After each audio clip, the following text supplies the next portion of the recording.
দর্শক আপনারা দেখছেন ডিজিটাল বাংলা নিউজ। আমি মারজান সিদ্দিকী রয়েছি আপনাদের সঙ্গে।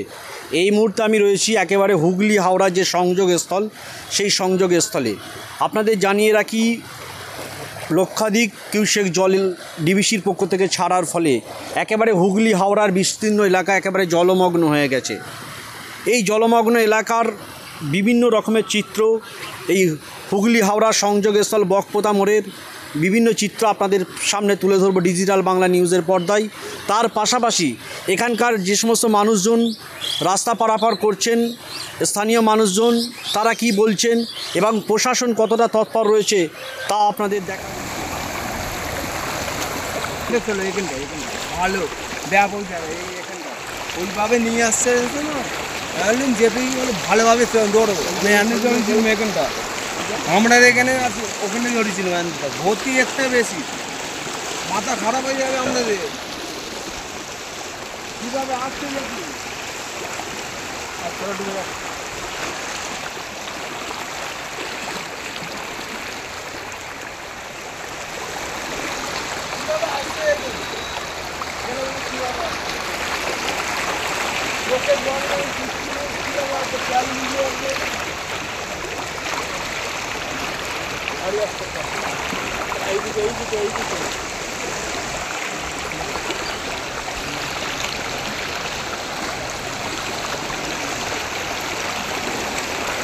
আর ভাই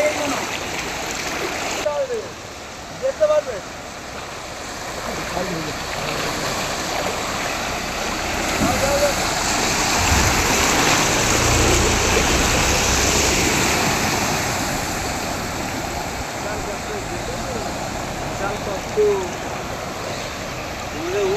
দেখলে মাথা খারাপ হয়ে খানাকুলো দেখলে না অবশ্যই।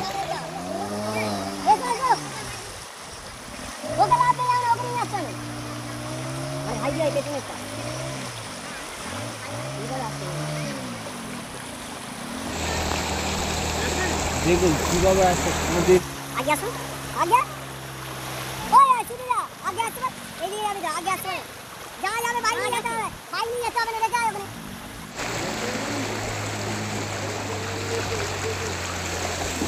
মাথা খারাপ হয়ে যাবে।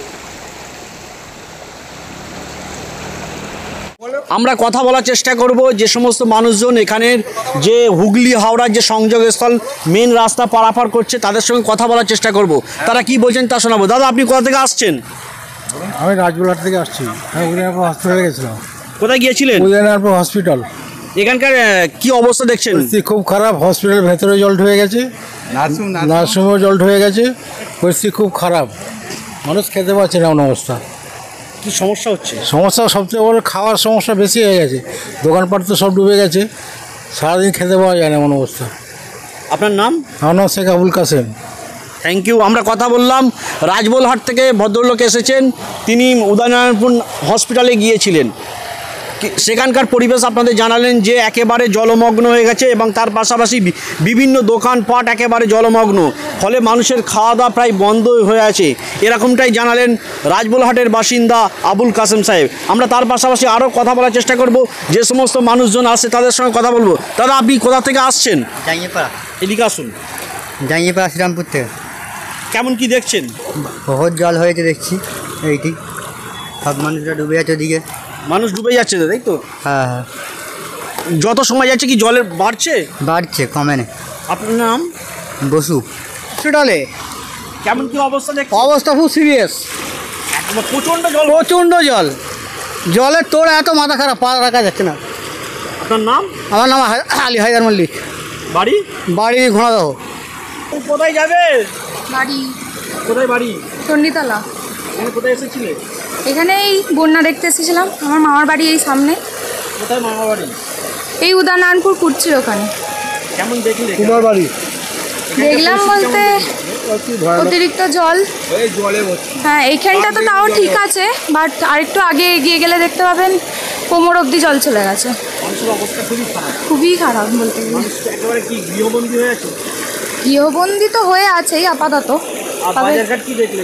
সব বাজারঘাট সব বন্ধ, সবই বন্ধ বলতে গেলে। জল বন্ধ, সব দোকানে জল ঢুকে গেছে, দোকানপত্র সব বন্ধ, এখন জল ঢুকে আছে। আমার নাম? আমার নাম তিতলি ভাট। অবস্থা খুবই শোচনীয়। কারণ ডিবিসির জল যে ছাড়ার পরিস্থিতি করেছে, বিপদসীমার ওপর দিয়ে জল বইছে। তো আমার এই যে একটা গ্যারেজ ছোটো, সেই গ্যারেজটি পুরোভাবে ডুবে গেছে, আমার যন্ত্রাংশ কিছু তুলতে পারিনি। ঠিক আছে, ভিতরে যা ক্যামেরা ফ্যামেরা আসবাবপত্র ছিল সবই জলে তলিয়ে গেছে। আমি বুঝতেও পারিনি যে এত পরিমাণে জল বাড়বে। সব থেকে মানে হাইয়েস্ট এবারে জল দাঁড়ালো ডিবিসি প্রশাসন। আমার হ্যাঁ, এখানকার মানুষ কতটা ক্ষতিগ্রস্ত?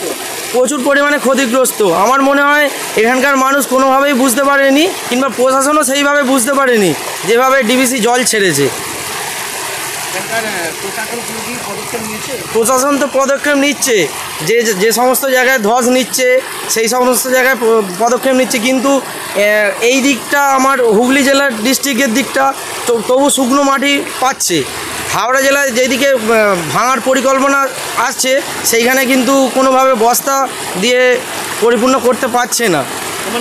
আমার নাম বিপ্লব কুমার বাগ, বাড়ি উদয়নারায়ণপুর। যাচ্ছি তারাজল থেকে। কি অবস্থা? হসপিটালে যাচ্ছি। উদয়নারায়ণপুর হসপিটাল। এমন কি অবস্থা দেখছেন? খুব অবস্থা, খুব পরিস্থিতি খুব খারাপ দেখতে পাচ্ছি। কত সময় যাচ্ছে কি জল বাড়ছে? জল বাড়ছে তো, হেভি জল বাড়ছে। হ্যাঁ, ওই জন্যই বলছি যে আমরা এবার কি করে যাব। এই যে আমাদের রুগী ওখানে পড়ে আছে, এটাও সমস্যা যে কি করে আমরা রুগীকে বার করব, বা কি করি, বা কিভাবে যাব। এই এখানকার দোকানপাটও তো সব বন্ধ, দোকানপাট সব বন্ধ। এই হচ্ছে ব্যাপার। আপনার নাম? আমার নাম পদ্ম পাত্র। এখানে অবস্থা খুবই খারাপ। এইখানে চারিদিকে জলে সব কিছু, মানুষের অনেক কিছু ক্ষতি হয়ে গেছে। মানুষের পুকুরে অনেক মাছ, জমি জায়গা, অনেক কিছু চাষাবাদ হয়েছিল, সেসব কাঁচা বাজার সব নষ্ট এখন হয়ে গেছে। জল আস্তে আস্তে, আমরা কালকে যে জল দেখেছিলাম তার থেকে অনেক, মানে ঘন্টায় ঘন্টায় প্রায় জল বাড়ছে। এতটা যে জল বাড়ছে যে মানুষ খুব ক্ষতিগ্রস্ত হয়েছে। এই দিকে জল এতটা বেড়েছে যে আস্তে আস্তে জল ওই পাড়ের দিকে জল আস্তে আস্তে বাঁধ ভেঙে যাচ্ছে। বাঁধ ভাঙার ফলে ওইখানে এখন অনেক লোক জড়ো হয়েছে, যা হোক করে ওটা কন্ট্রোল করা যাচ্ছে ওই জায়গাটা। পরিস্থিতি খুব ভয়াবহ, কারণ আমার মনে হচ্ছে যতটুকু যে এইদিকে জলটা, এইদিকে বাঁধটা ভেঙে গেলে জলটা একদম এইদিকে যতটা পারে একদম পুরো ওই যে হাওড়া হুগলির দিকে একদম চলে যেতে পারে জলটা। প্রশাসন ব্যবস্থা বলছে এখন মানুষদের উদ্ধার কাজ করছে, যতটা পাচ্ছে খাবার দাবার প্রশাসন দিচ্ছে এখন চারিদিকে। আর আমাদের ওই দিকটা বলতে এখন প্রশাসন অনেকখানি দায়িত্ব নিয়েছে, দায়িত্ব নিয়ে ওই দিকটা এখন বাঁধাবাঁধির ব্যবস্থা সবই করেছে। আমার নাম পিতম্বরই, বাড়ি জগৎবল্লভপুর সাদিপাড়া। অবস্থা পুরো খারাপ, আমরা দেখলেন তো অবস্থা পুরো খারাপ। বা জলের অবস্থা দেখলেন তো, দিকে দিকে বেড়েই চলেছে। এরপরে মানুষের কি হবে? এরপরে মানুষের কী হবে? এমনি প্রশাসন ভালোভাবে কাজ করছে, আমরা দিকে কে জানাম ভালোভাবে কাজ হচ্ছে প্রশাসন। এই জলের অবস্থা কি, মানে বেড়েই চলেছে, কোনো কমে নেই। মানুষের এই হাসপাতাল ডুবে গেছে, এসব খুব খারাপ। খেতে পায়নি বা দোকানপাটও বন্ধ, পুরো বন্ধ। এখানকার উদয়নারায়ণপুর হসপিটালও পুরো জলের চলায়, কোনো খেতে পায় না কেউ। তোকে এপার থেকে ওপার আসবে, যাও খুবই বিপদ।